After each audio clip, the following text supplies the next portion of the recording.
as far back as when I was 3 years, I used to sit down and watch medical videos with him.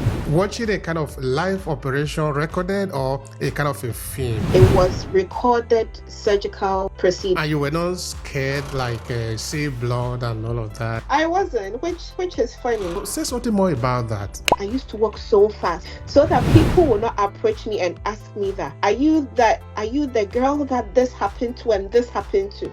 Because back home we are so curious and we'll make sure that we are dimming down your lights. Do you remember what was motivating eternally so that when you were receiving this information, you were encouraged enough to go on despite the challenges? But I honestly believe that it was that, and then the positivity that my grandma also made sure she did. Apart from my grandma, there were other phenomenal women and people.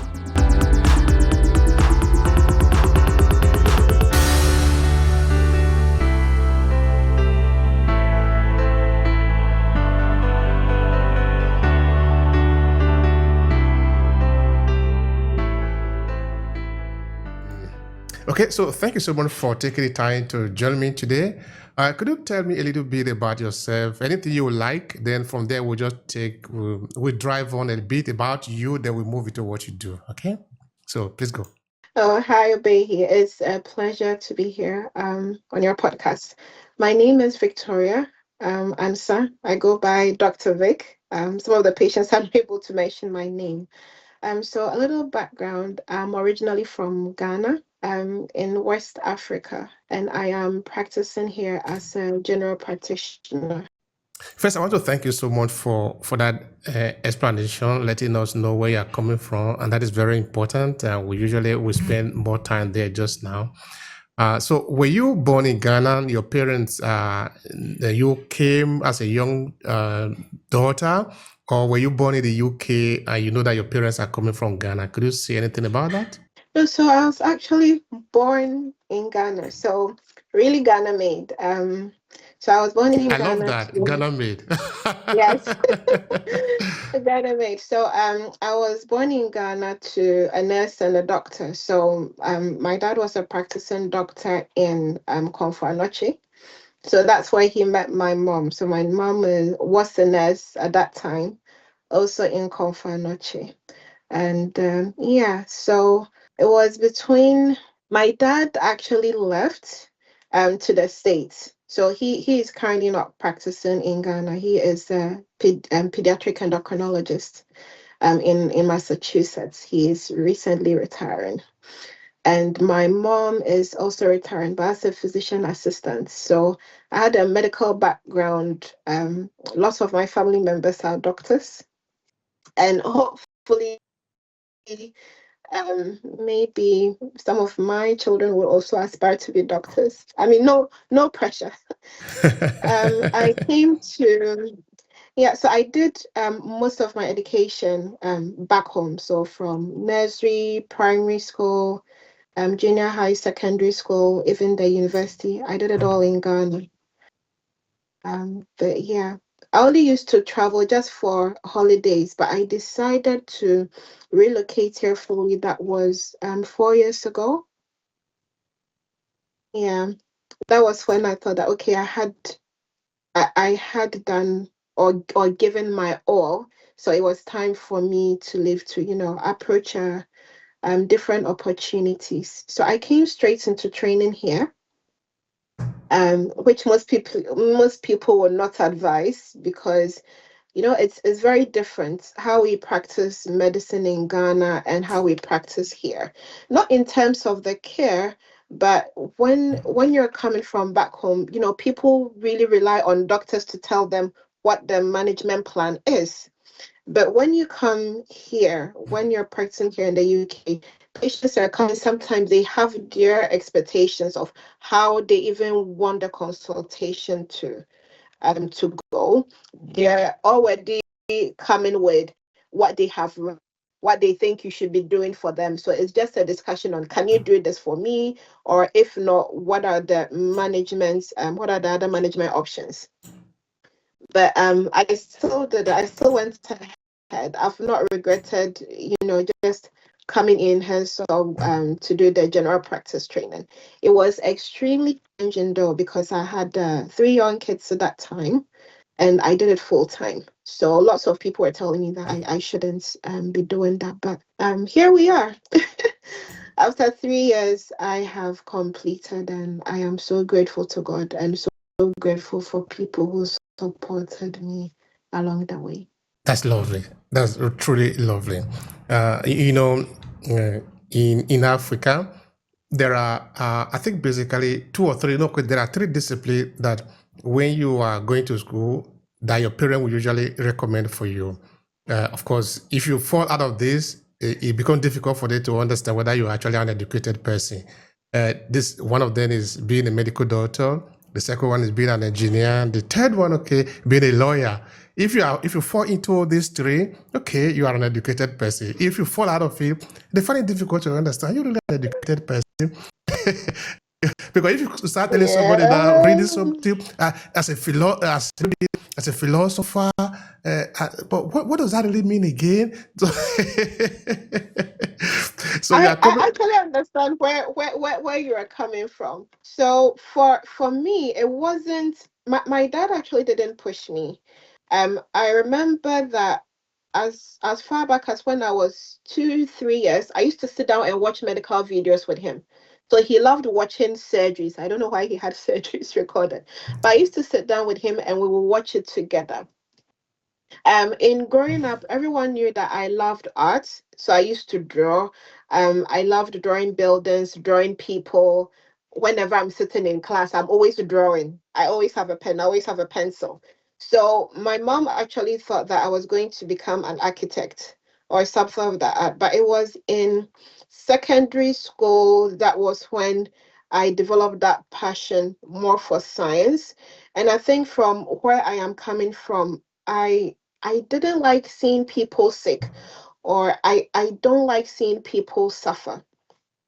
And I'm a very great communicator. I love people. I love communicating with people. So I think these were all kind of just emerged and then it blended, and that was how my passion into the medical field developed. So I remember that time I visited my dad in the state and he sat me down. And it's like, I don't want you to think that because I'm a doctor, you have to become a doctor. And I said, actually, no, it's actually my passion. I want to help people. When I see people on the road, people needing help, even before medical school, I would approach them and ask, why are you crying? Is there anything that I can help? And I had been through some traumatic events myself. So it was always in reaching out to people. So with that said, he was very comfortable to say that, okay, then if you want to go to medical school, then it's medical school that you're going to go. So I like it that I was really interested in that field. And I also think that when you have that interest, I mean, medical school is brutal. In Ghana, the first 3 years, you're doing your basic sciences. You don't really have or you don't really engage in patient contact until you're done with the 3 years, and then you go to the clinical side. That is, when you're doing all your rotations in the hospital. So if you don't have interest in people in general, you might really do well in the basic sciences, excel. But once you get into the clinical field and you have to interact with people, and if you don't really like people that much, then that is where the frustration begins. So I did see some people who really excelled in that, in the first 3 years.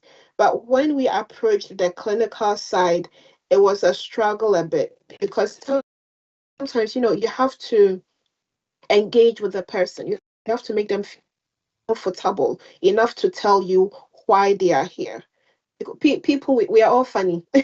And, you can only get a perfect history, or people will tell you so much if they are very comfortable with you, or if they feel like you're easily approachable. Thank you for that. I'm curious now. So, as a young daughter at the time, a young girl at the time, you were watching surgical operation with your father, right? Yeah. Okay, watching a kind of live operation recorded or a kind of a film. Can you explain that? I know that my dad was really into film, so it was recorded surgical procedure. I know that it wasn't in Ghana because I think there were, Caucasian, like white people, but he was very interested. Even though he didn't become a surgeon, he was a pediatrician. I think he just loved watching. I think we watched appendicitis at that time. We watched cesarean section. I remember from that time, like some of the few things that I watched, it's still etched in my memory even now. And you were not scared, like see blood and all of that. You know, many people usually are scared of that. Some No, people, not, I, not I many. actually I wasn't. I wasn't, which is funny. I remember the very first time that I witnessed a cesarean section though. I did feel a bit woozy. I was standing there and then the doctor was a legend. Like I remember he did it with such skill, and I think I didn't understand how it could be, just so short in short a time. Like he just cut, and then I saw blood. I was like, oh my goodness, what is happening? So I remember a colleague behind me. He held me and was like, "Don't you faint."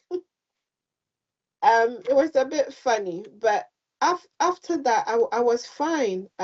When I did go into the district, I did operate on a lot of women, so um I'm happy to say that I did deliver a lot of babies through cesarean section. So sometimes, even if you have a fear of blood, I think it's something that you can try and see if you're really not averted to it. Sometimes it comes with the training. Yeah, I see that. Of course, as a medical doctor, you have matured in it now, so you cannot be afraid of that anymore. But usually, for some people, as they are getting started, it's not very easy to get into. You know?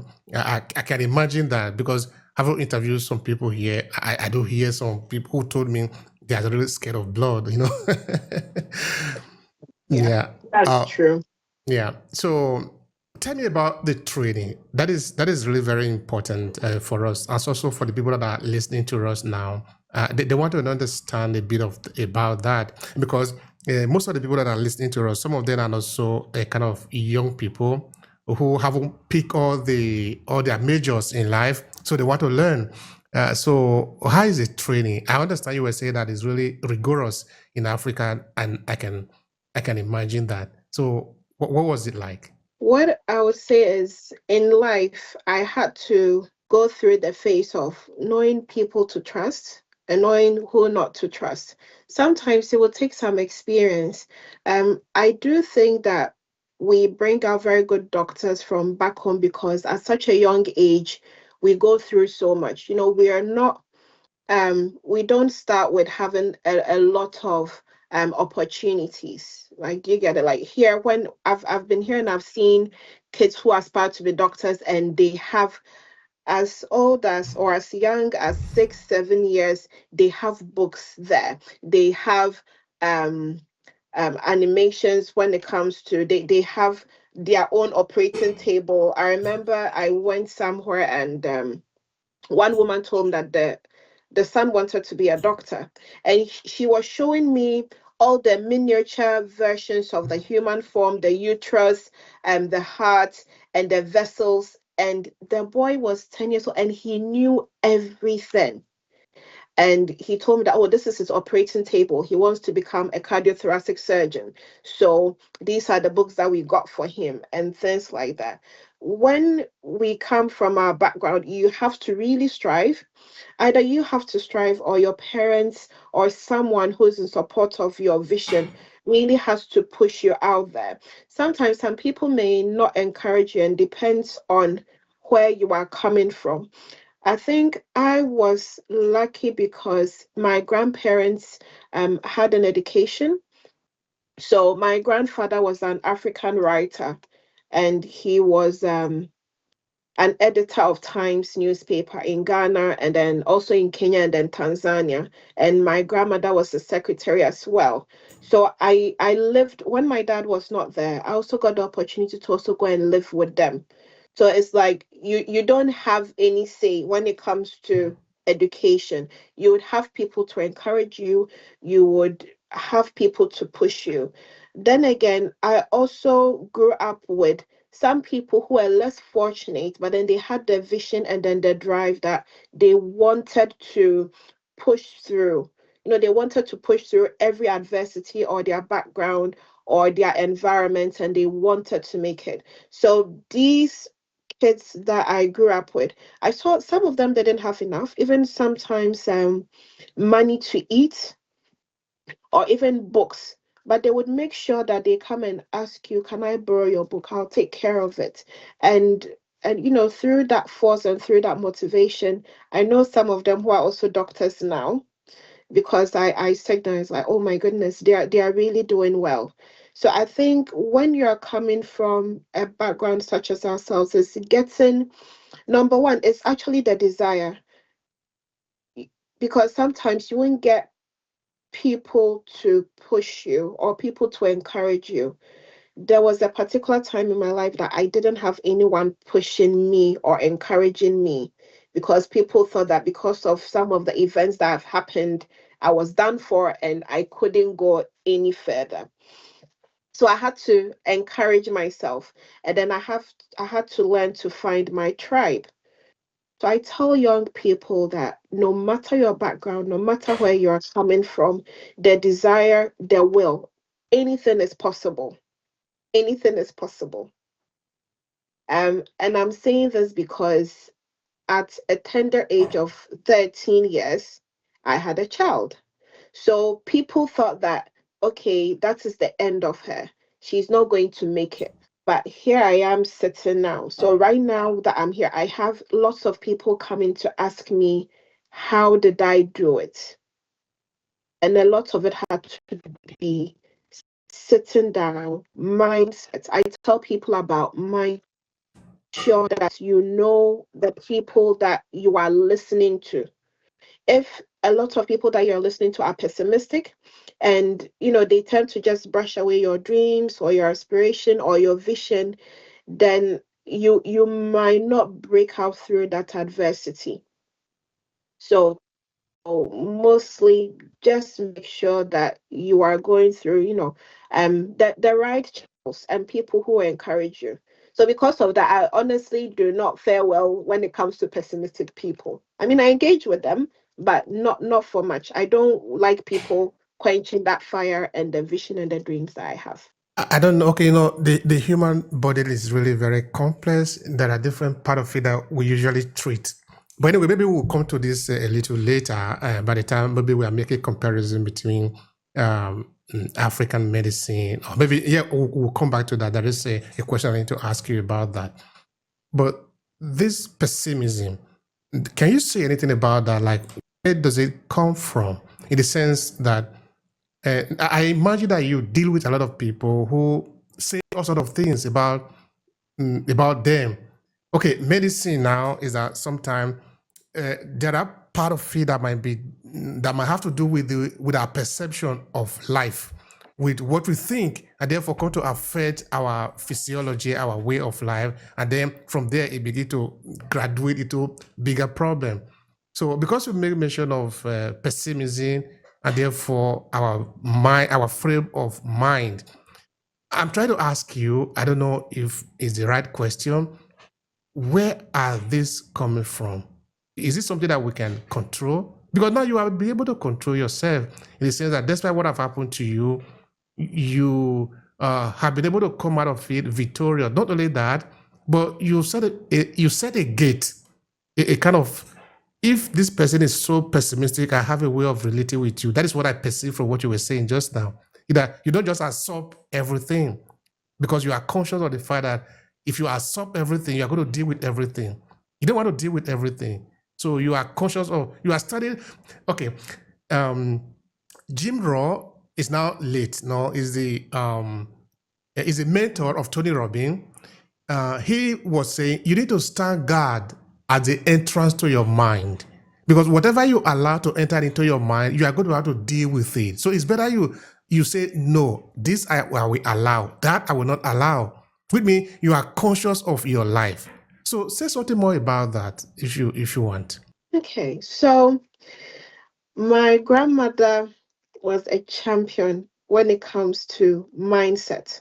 And I remember after that event, what happened to me when I was a child, she came for us, and I said, I won't go back to school. It's too embarrassing. She's like, it's not your fault. I'm like, yeah, I know. But everyone is judging me. Everyone is pointing fingers at me.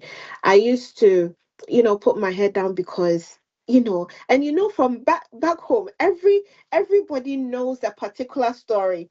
So even at that, I didn't know that was why I developed a walking. Like I used to walk so fast so that people will not approach me and ask me that, are you the girl that this happened to and this happened to? Because back home we are so curious, and we'll make sure that we are dimming down your lights. And I would come home, and my grandma will look at me and she would shake me and she said, you are going to make it. You are such a brilliant child. I am not going to let, you know, anything negative happen to you. I'm like, no, other people like, can she go through, vocational school, get a trade? My grandma said, no. And I'm not saying that people in the trade are less than me or anything, but my grandma stood her ground and she said, when you're a child, you came to me and you said you wanted to be a doctor. I am going to help you achieve that dream. So she kept on feeding me with positive energy, and she was a woman of prayer. She would go on her knees, she would pray. She was like, you better make sure you pray. So I developed that mindset. So honestly, apart from my grandma helping me see that whatever that you set your mind to, be able to achieve. So it got to a time that no one had to tell me that I had to study, because I knew that what had also happened to me, I needed to break out of that mindset. And I'm sorry to say, we come from a place where people, because they were not able to achieve some dreams, sometimes they put that narrative into you unconsciously. So you tell people your dreams, and because it didn't work for them, they try and then either brush it off, or they try and work their mindset into you. And I didn't know at that time. So I used to believe what people tell me face value. I wouldn't do any research. So there was a lot of things that I could have done, but whenever I approached people and people said, oh no, you cannot do this, I took it. And I said, oh, this person is older than me, I cannot do it, so I will take it. So it took lots of learning and unlearning for me to be here. And I feel like people are like that because that was what they also inherited.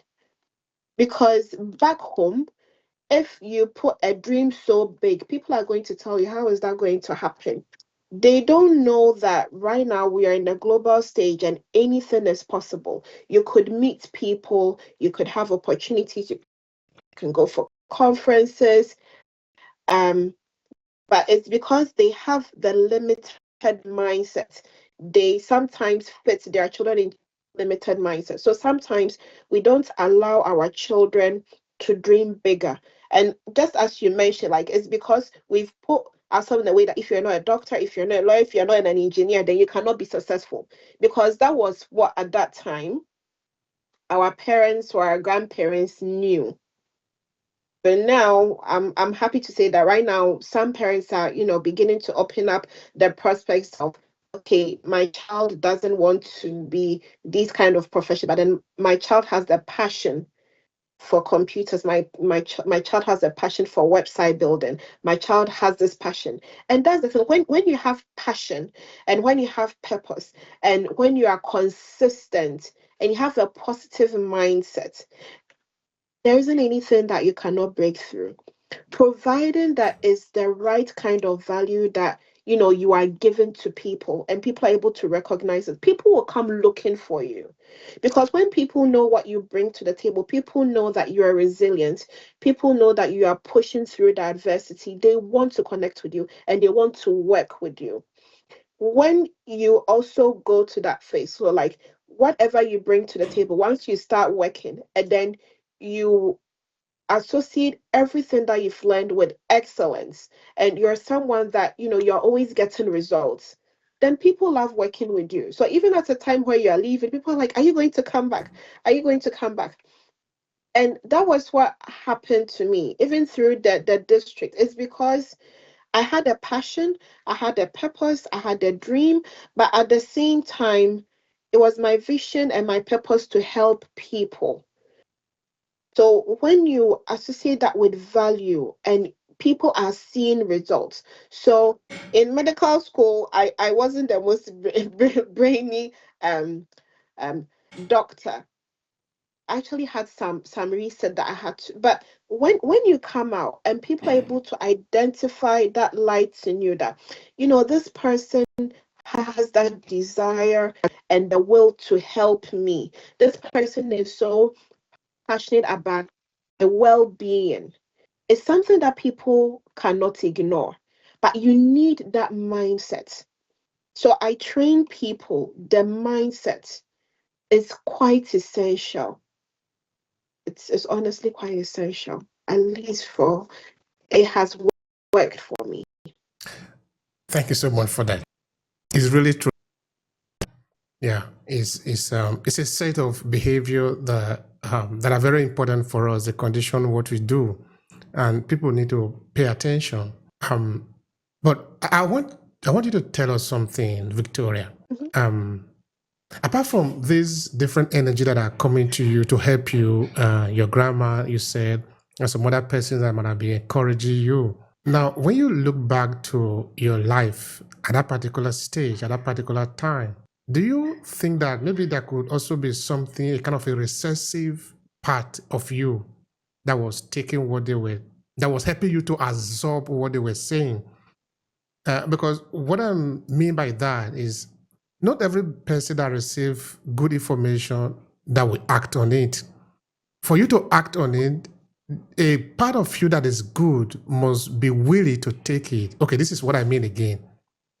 Every good person has a bad part, and every bad person has a good part. But it depends on which part we give priority now to grow.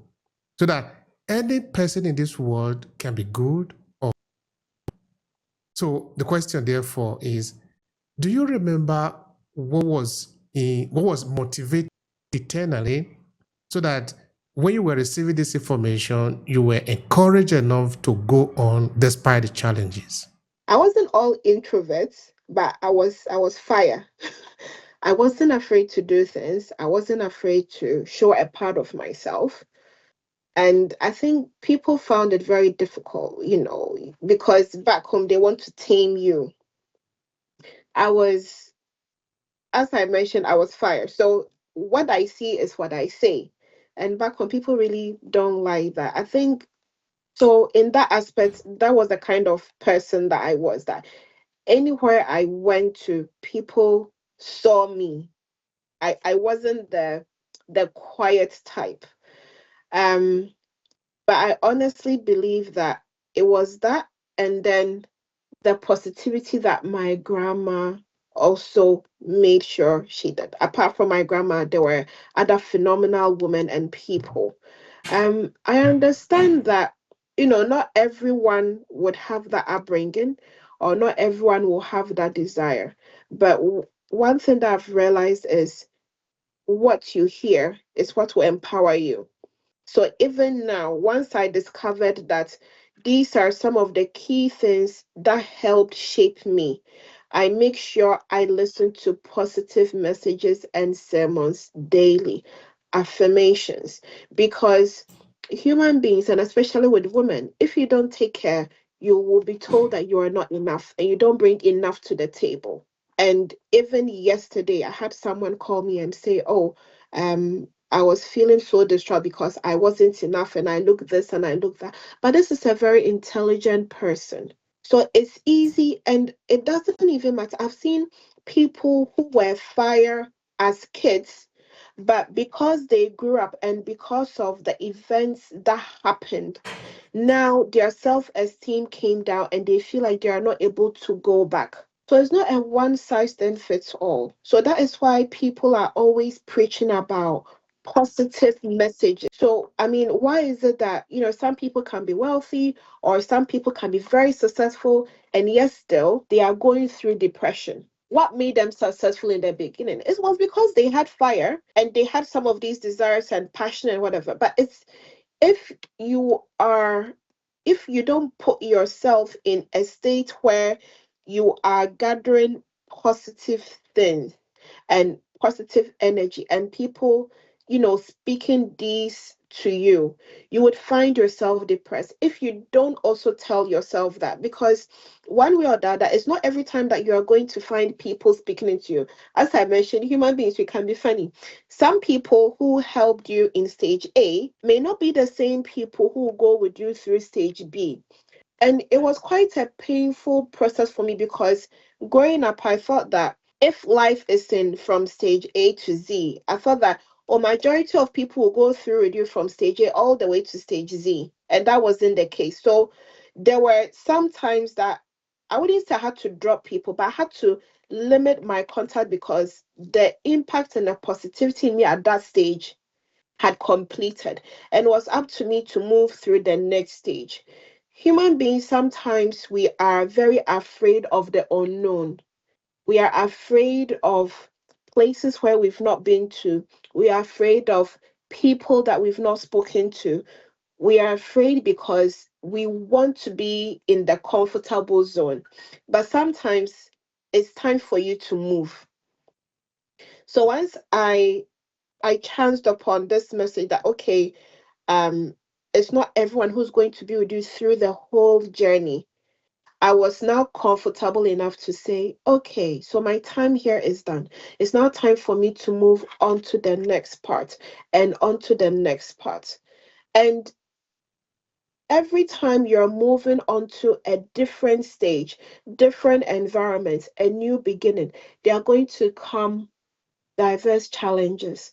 And if you don't have these set of mindset and upbringing, they will crush you down. So I would just take some of my experiences, for example. When I had completed medical school, house job, and I was being called. So for me, I would say God because I pray a lot. So God told me that it was time for me to go to the district. And I fought it for a very long time because people are like, oh, if you go to the district, people are not going to see you. We don't think that you are going to do any great work. But then eventually I went there. And when I went to the district, I was amazed by people in poverty, people who didn't even want to come to the city, like the hospitals. So even when they have complicated issues and you want to transfer to, they would cry. They don't want to come to the city because they are not familiar with that environment and they don't have anyone there. When I went, the superintendent that I worked with, he said, young doctor, okay, so I mostly do cesarean section because there are very few doctors in this catchment area that do cesarean section. And we have a lot of women who may not be able to have the spontaneous vaginal delivery. So he grabbed my hand. He's like, the first time you're observing, second time you're assistant, third time you are captain.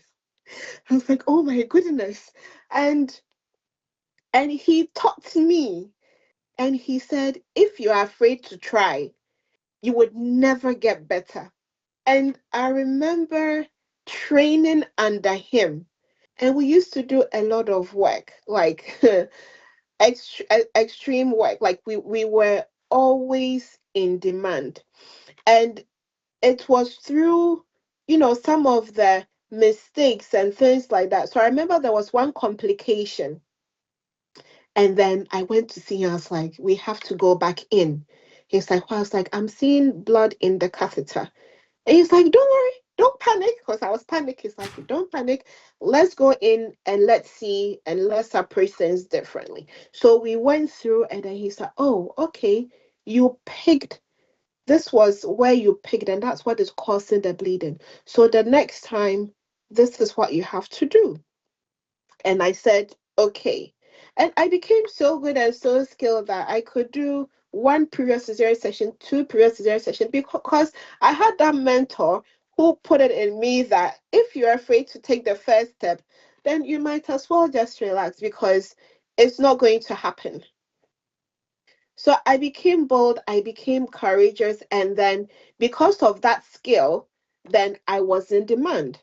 So because I nurtured that skill and I was going all the way out, and because I had the leadership potential, they sent me through district to learn about HIV/AIDS management, and they said we want you to start the HIV/AIDS clinic where you are working now, because people are moving all the way from there. They are not accessing medication, they are not accessing management, and they're just spreading the virus. So I said, okay. So I went and at Sontreso, and then I went to learn, and then we had to set up our own HIV/AIDS clinic.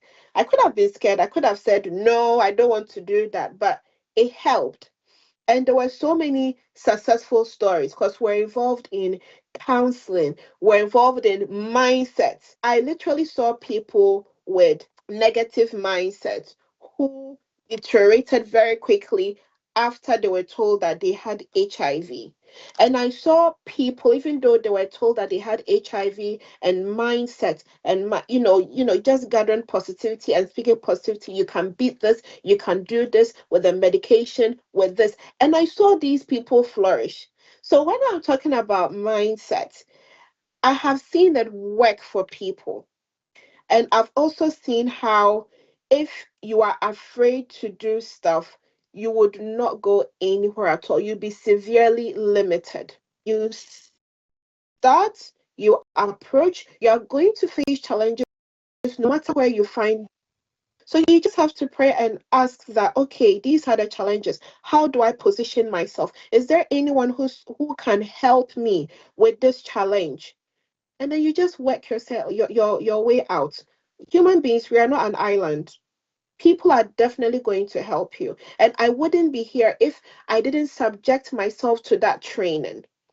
So one other thing is that I don't like proud people. If I was proud, I wouldn't be here. When I went to the district, my surgical hands were not that developed because I didn't really know suturing.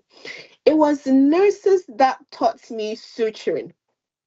And they taught me with such skill that in the end I even became better than them. They were always laughing. But if I had been proud and said that, oh, when it comes to medical people see themselves as, bigger than nurses or whatever, like that wouldn't have happened. But because I was humble enough, I learned and I received great insights. And one of the key things that one of the consultants taught us when we were in medical school, he said, see, there are some people who just clean the theater, and because they have seen, let's say, a hernia operation, they would have seen it thousands of times.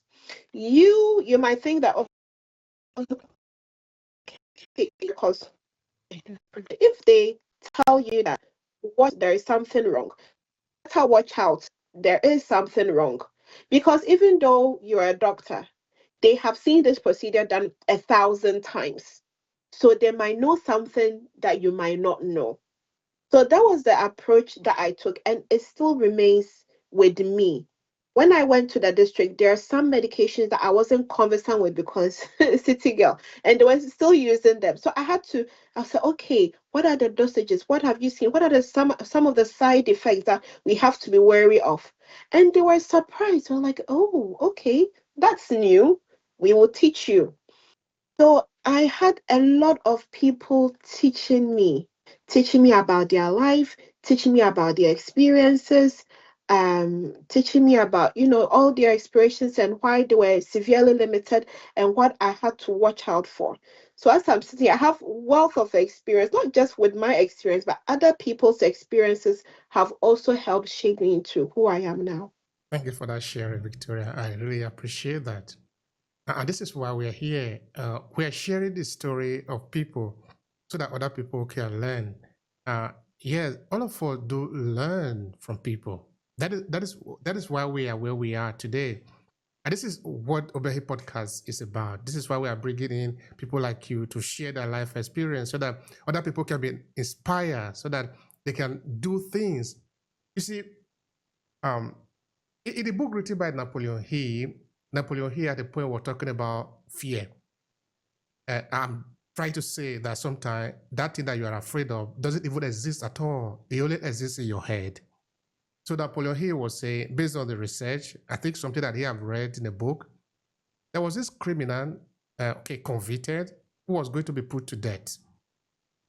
And he was told that he was going to be put to death by, I don't know, whatever it was decided, but they told him that they were going to drip the entire blood out of him.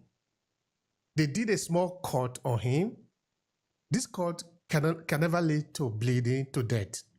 But they left a drip of something that was dropping on the ground. Tap, tap, tap. And they told him that your blood is dripping. His blood was not dripping. Because he believed that his blood was dripping, by the following day, he was dead. Which is to say, nothing has happened. It's just in his mind. And I also want to take a cue from what you were saying, in that sometimes all our friends are not going to be around all the time. They are not supposed to be around all the time. I am not trying to belittle the value of friendships, but I'm only saying that in life, we were supposed to grow. But growing doesn't mean we were supposed to do the same thing all our lives. I look at friendship, or in this journey of life, in life in general, as a journey, in that for you to be my friend continuously, we must be going to the same direction. But who said we need to go to the same direction in life? Because if you are in London, you are going to Manchester, you need to take the train that is going to Manchester. Yeah. If you take a train that is going to another direction, you will end up somewhere, not in Manchester. But the question is, are you going somewhere or going to Manchester?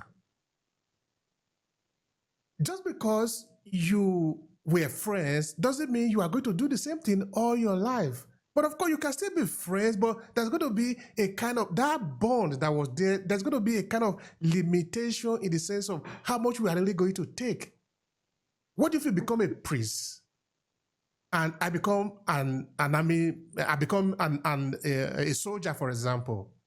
Yeah. The conception that we have in life is going to change. So I understand what you were saying. I think it makes a lot of sense that as we grow towards a different altitude, the kind of people that we meet are going to be different. The kind of help that we need to move to the next level is going to be different. We're going to need different kind of people. We're not going to always need the same people that we were growing up with. Of course, it doesn't mean that we need to kill these people or do away with them. But the priority that we said are going to be different. A good example. Many of us have parents that never read book. For example, my father never read any book. My mother never read any book. We want to become like our parent, right? Of course, unlike you, no? To be like my parent, we mean I should never read any book. I have written a lot of books, more than 15 books. Wow. So I cannot say I want to become like my father. I should be better than my father. That is how this society will grow. My son is 7 years. When my son come here, he will say, you, daddy, you are Obehi Podcast number 1. I am Oefua Podcast number 2. I'm working on my son's book now. The book will be ready very soon. How we did it is that he just speak his words and I transcribe it into the story. He give the title and we work it out. All I'm saying is that we need to know that sometime in our journey, we need different kind of energy to be able to prepare us to the next level.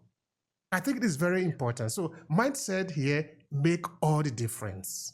Thank you so much for that. But I have a question for you. You're welcome. The question is, what really do you like or is motivating you in medicine? What is fascinating to you? Let me put it that way. People. As surprising as it is, people. I'm a people person. Communication. So I love communicating with people. And I feel like human beings, we are complex and yet we are simple. And it's the communication and the love of people and the desire to help that will help you to discern why someone is here. And in my medical field, I've realized that people will come and they'll say, "Oh, I have condition A." But at the background is actually condition B that is bringing out condition A. So when they come and then they're telling me, "Oh, let's say that, oh, my hand, there's something on my hand, I want you to look at it." And then you look at the person's face and you look at the person's demeanor, and then you ask, what exactly is wrong? Can you tell me? There's just something. And then the person will break down and say, yes, it's right. This is what I'm going through. I don't know how I'm going to come out of it.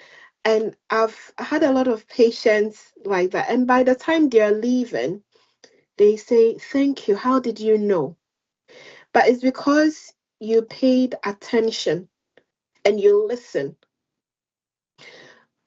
My consultations that I would say do not do well are consultations where I think, oh, I am so pressed with time, I have to hurry up, and I'm not really looking at the person and, really honing and listening to the person, or, what the person is coming here for. So for me, it's people. I did research. There was a time that I thought that maybe I was going to leave clinical medicine and go into research. But once I started doing that, I realized I had missed that communication with patients. So I realized that no, I think that even if I'm going to do research, I would still need to be have a time where I have that patient contact, because I really do well in that, and that is all because I'm interested in people, and I'm interested in what shapes them, what makes them, what they have to offer, what is worrying them, and what they have to bring. I appreciate that. There is an aspect of the conversation I wanted to open up, but maybe it might not be the right time because of time. Because I wanted to look at even the idea of medicine and all of that. Because here we don't have any limitation. We just say anything we believe is important within a certain frame of reference. And today we're talking about medicine. But it's okay. Maybe we'll come back for it on another day. Maybe people they want to benefit from your mentorship. They want to learn from you. They want to be able to reach out to you to benefit from your knowledge. Knowledge is very important today. We live in the knowledge economy, we want to call it. And I think we also spend a considerable amount of time here talking about creativity. Therefore, this is also a creative economy. We do spend a lot of time talking about that in the classes. So people want to reach out to you because they want to benefit from what you know. How can they reach out to you? So my LinkedIn is active. So people can, I've not closed it. So people mostly send me messages through there. I've met remarkable people through LinkedIn. Sometimes people send me Facebook requests as well. And I've met a lot of professional people through that as well. So yeah. All right. LinkedIn is the best place to reach out to you. All right. Yes. So currently you are in the United Kingdom, but you are originally from Ghana. Tell me about the connection between you working in the United Kingdom and Ghana. Do you go there quite often? Is there any connection there or something? You didn't say anything about that. Oh, so I used to visit the UK in medical school. But what brought me here at first was that when I was working in the district, I had fully sponsored scholarship to come and do my master's. So I came to pursue my master's in public health, and it was a region in the United Kingdom. So when I came, it kind of felt like home a bit. And so after I completed, I saw that there was a pathway where you could come and specialize in the UK. So after my master's in public health, I went to Ghana to, work a bit and then help with the knowledge that I have. And then I just worked my way, through exams. So I had to take my PLAB 1, my PLAB 2, and then take the specialty entrance examination. into general practice. And so at that time, I wasn't sure whether I was going to come here, but some things happened where I just thought that okay, this was the next step for me. And I had done a lot in Ghana. So when I was leaving, I didn't feel guilty. I knew that every place that I worked, I had given it my all and I had given it my best. And so it was time for a new opportunity for me to come here. So what So what what that is that yeah. So question. what happened that make you to come to UK? You said something happened there. Is there anything you can talk about? Oh, so it was, oh yeah, it was actually the end of my marriage. So Sorry I about that. wanted, oh, that's okay. Things happen in life. So I just thought that I wanted to be in a different place, a different setting, and I've honestly not regretted it at all. So I left, and here we are. All right. Yeah, that's life. Life is full of events, no? And what is the most important thing in it? In fact, this is actually a thought that was coming in my head when you were talking about what happened to you when you were much younger in the school, no? Because as you were talking, I was imagining what you are learning from it, because things will happen whether we like it or not. But the question is, are we learning from it? So I believe you are learning from the experiences that you are going through, and they are helping you to become better version of yourself. Like somebody will say, "I want only the best thing to happen to me," or maybe let me just be on my bed. No, they will be feeding me with food. I'm enjoying. They putting me in the car, in the air condition. I say, if you live that kind of life, you will be a baby all your life. You would never grow. How you grow is you need to face challenges. Challenges are normal. Failures are normal. That you need something, you don't have it is normal. This is the normal way of life. If you just say, oh, I need this, I have it. I need that, I have it. I need that, I have it. You are a baby. Only baby do that. So, Victor F. Franco, the Holocaust survivor, wrote the book that became one of the most important books in psychology, in developmental psychology. So if you now imagine where he was at the time that he was writing his book, you will imagine, but why would somebody be writing a book in the Holocaust camp? Yeah. But Victor F. Franco did not invent the Holocaust camp. He could not control what was happening there. He could not control what is going to happen to him, but he could control what he will feel. So he was documenting what he was saying. The work that he was working on before the situation, he was continuously working on it. And when it come out, that book become one of the most important books in psychology today. Yeah. Because he could just sit there and be wondering, be mulling, oh, they are going to kill us, we are going to die, those suffering and all of that. You cannot control that. But can you at least control what you feel, what you think? So the lesson, Yeah. I think what in the past helped me to become a fighter, because you will get to a certain level that no one is willing to fight for you. So if you don't have that willpower and desire to fight for yourself, you might be found at a place where you honestly you honestly wouldn't want to be. So it's helped me to fight, and it's helped me to tell people that regardless of challenges and circumstances, you have to push through. You have to fight. You have to fight for your passions. You have to fight for what you believe in. You have to fight for your cause. You have to fight for your purpose. So people come to me, and sometimes parents, and then I remember parents used to come to me and ask me that why is it that this friend of yours, she's not been through what you've been through, but she's not pushing through, or she's not excelling as you are. And I said, sometimes because we baby our kids. And I tell people that people who are envious or jealous of others is because they have not identified their purpose or they've not found their purpose. Because if you've identified your purpose and your passion and what you've been called to do here on earth, you'll be so focused on that you are not going to nitpick on other people.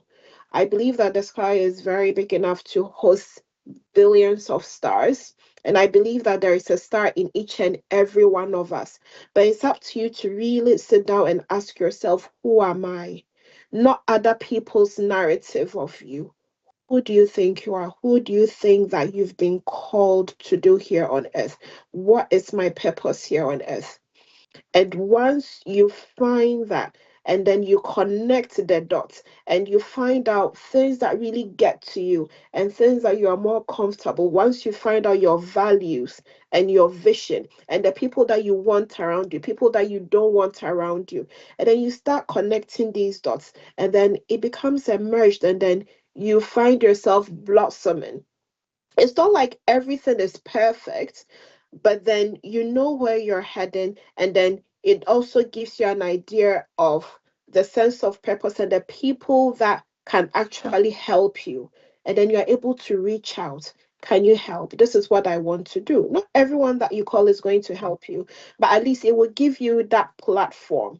And I tell people that once people know your values, people know your purpose, people know your sense of worth, your commitment, and what you bring, your tribe will find you. Anywhere you go, your tribe will find you. They will just connect and you just be exuding that energy. And these are the kind of people that you attract. That person that I was when all of these circumstances were happening, I went through a period where I felt I wasn't enough. The people that came are very different from the people that I'm attracting now.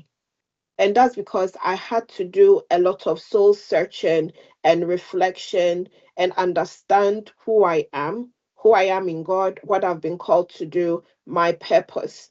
And that made a big shift. And it connected me to people who are aligned with these values. That is beautiful. That is so beautiful. I would just have much to add there. But it actually connected to the guy I was quoting before, Viktor F. Frankl, in his book, As a Man's Search for Meaning. I referred to the book in one of my books, Search for Your Meaning, or How to Find Your Life Purpose in 7 Days. And I think Viktor F. Frankl, and also in what I was saying in my book is, as you look, nobody's going to tell you the meaning of life. It's up to you. You are going to have to decide that. I understand what that means for people, because many people want it written out for them that this is what it is. Again, that is for children. As an adult, you need to find out for yourself. Yesterday, I was doing an interview with a very interesting guest, and he told me what a psychology professor friend of his did, an experiment. He took it to a place and tell him a story that try to find the meaning of life. No? He said, you open one box, you see a question mark. You open another question mark. You open another one, and you continue till the end of the last box. Inside that box, because you are trying to find the meaning of life, only that in the last box, there is nothing inside. And that is it. Oh, and then my we spend some, goodness. and then we spend some time reflecting on that. I said, this is beautiful. Yeah. It's beautiful because it tells you that you are at the driver's seat. You are the one that makes sense of this existence. It is not already written. You are the one that is writing it. Whatever you want your life to mean is what it means. If you like, waste it on your bed just complaining. That is what life means to you. Nobody's coming to change it. If you like, be there hustling because you have a different perception of life. That is what life is to you. You are not going to find it in the Bible or in the Quran or in a dictionary or on the mountain or in the valley. You are the writer. So write it the way you want it. So you have the pen. So Victoria, thank you so much for the time. How do you conclude the conversation? Your final thought here. My final thoughts to people who are watching is no matter the challenges in life, I believe that you can make it. Any adversity in life, whether it was from your childhood, teenagers, no matter the mistakes or no matter the betrayal. So sometimes we can have betrayal through friendships or family or whatever. Just make sure that you're pushing through. Make sure that you are reflecting. So it's very important that you sit down, you reflect on, your journey so far, what you've been through in life, how it's shaping you, where are you heading. Make sure that you always connect with family. I believe that family is quite essential. Make sure that you're just not working and then leaving family behind. And at a point in time, it will all make sense. Whatever that you've been through, any adversity that you've been through, at a point in time, it will make sense. When it makes sense, that vision will come alive. Thank you so much for that. At a point, it will make sense. Steve Jobs was saying in his Stanford speech that have become one of the most important speech now for a lot of people who have listened to it. That when Oh, you are climbing, when you are going, you don't connect the dot because there is no dot for you to connect. You just need to believe in your intuition somehow that this is the right thing. Of course, after you have done your research, keep going. People cannot see it. People are not supposed to see it because you are the one that can see it. Sometimes you might even doubt yourself, but it's okay. Keep on going. When you have got it to a certain point, you look back, then you start connecting the dots. Now everything begins to make sense. It doesn't need to make sense, all of it in the beginning, because it doesn't usually make sense like that. So thank you so much for this sharing. It's really, really beautiful. Thank you. thank you very much for having me, Obehi. You're a remarkable host.